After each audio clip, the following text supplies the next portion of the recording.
And he commanded the steward of his house, "Fill the men's sacks with food, as much as they can carry, and put each man's money in the mouth of his sack. Also, put my cup, the silver cup, in the mouth of the sack of the youngest and his grain money." So he did, according to the word that Joseph had spoken. As soon as the morning dawned, the men were sent away, they and their donkeys. When they had gone out of the city and were not yet far off, Joseph said to his steward, "Get up, follow the men, and when you overtake them, say to them, 'Why have you repaid evil for good? Is not this the one from which my Lord drinks, and with which he indeed practices divination? You have done evil in so doing.'" So he overtook them, and he spoke to them these same words. And they said to him, "Why does my Lord say these words? Far be it from us that your servants should do such a thing."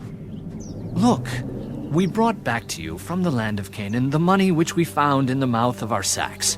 How then could we steal silver or gold from your Lord's house?"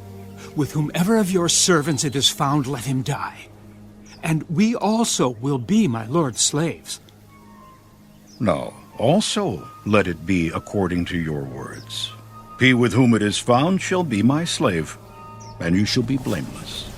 Then each man speedily let down his sack to the ground, and each opened his sack. So he searched. He began with the oldest and left off with the youngest. And the cup was found in Benjamin's sack. Then they tore their clothes, and each man loaded his donkey and returned to the city. So Judah and his brothers came to Joseph's house, and he was still there, and they fell before him on the ground.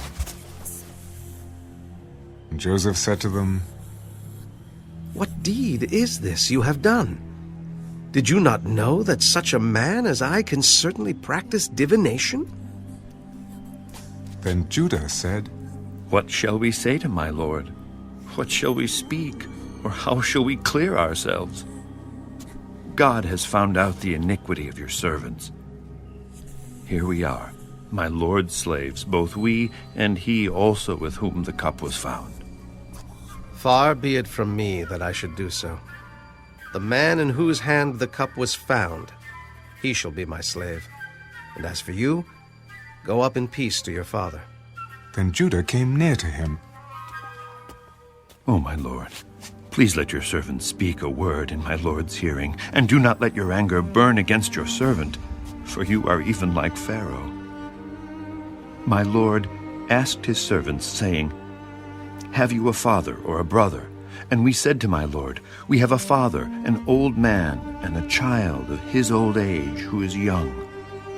His brother is dead, and he alone is left of his mother's children, and his father loves him." Then you said to your servants, "Bring him down to me, that I may set my eyes on him." And we said to my lord, "The lad cannot leave his father, for if he should leave his father would die." But you said to your servants, "Unless your youngest brother comes down with you, you shall see my face no more." So it was, when we went up to your servant my father, that we told him the words of my lord. And our father said, "Go back and buy us a little food." But we said, "We cannot go down. If our youngest brother is with us, then we will go down.